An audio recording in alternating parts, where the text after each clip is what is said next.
అండి, welcome to mini vlog. మా కొత్తింట్లో interior work జరుగుతుంది. సో ఎంతవరకు వచ్చిందా అని చూడటానికి వచ్చాము. యాక్చువల్ గా మేమైతే 10th ఫ్లోర్ తీసుకున్నామండి. బాల్కనీలో కంపల్సరీగా గ్రిల్ అయితే వేయించుకోవాలి. సో మేమైతే ఐరన్ గ్రిల్ వేయించుకుందాము అనుకున్నాము. కాకపోతే దానికి పర్మిషన్ లేదనమాట. గ్రిల్ వేయించుకుంటే ఏ విధంగా అయినా బాగా ఉపయోగపడుతుంది. మనం ఆరేసుకున్న బట్టలు ఎగిరిపోకుండా ఉంటాయి. చిన్నపిల్లలు ఉన్నా లేదా పెద్దవాళ్ళు ఉన్నా చాలా ప్రొటెక్టివ్ గా ఉంటుంది కదా. సో సన్నగా ఉన్న వైర్ తో గ్రిల్ వేస్తున్నారు. దీని ఇన్విజిబుల్ గ్రిల్ అంటారు. సో మా కమ్యూనిటీలో దీనికే పర్మిషన్ ఇచ్చారు. ఇదిగో ఈ వైర్ చూసారా, ఇలా ఉంటుందన్నమాట.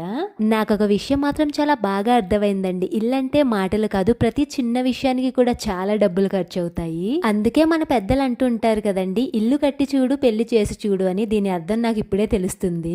ఈ లోపు పనిలో పని ఏసీ ఫిక్స్ చేయడానికి వచ్చారు. ఇంకా బాగా అలసిపోయామండి. ఏమైనా స్వీట్ తినాలని ఉంది అని మా హస్బెండ్ తో చెప్తే పోర్తుగల్ కి తీసుకొచ్చారు. ఇక్కడ ఏదో స్పెషల్ స్వీట్ అంట, తిన్నాము. ప్లీజ్ సబ్స్క్రైబ్ చేయొచ్చు కదా.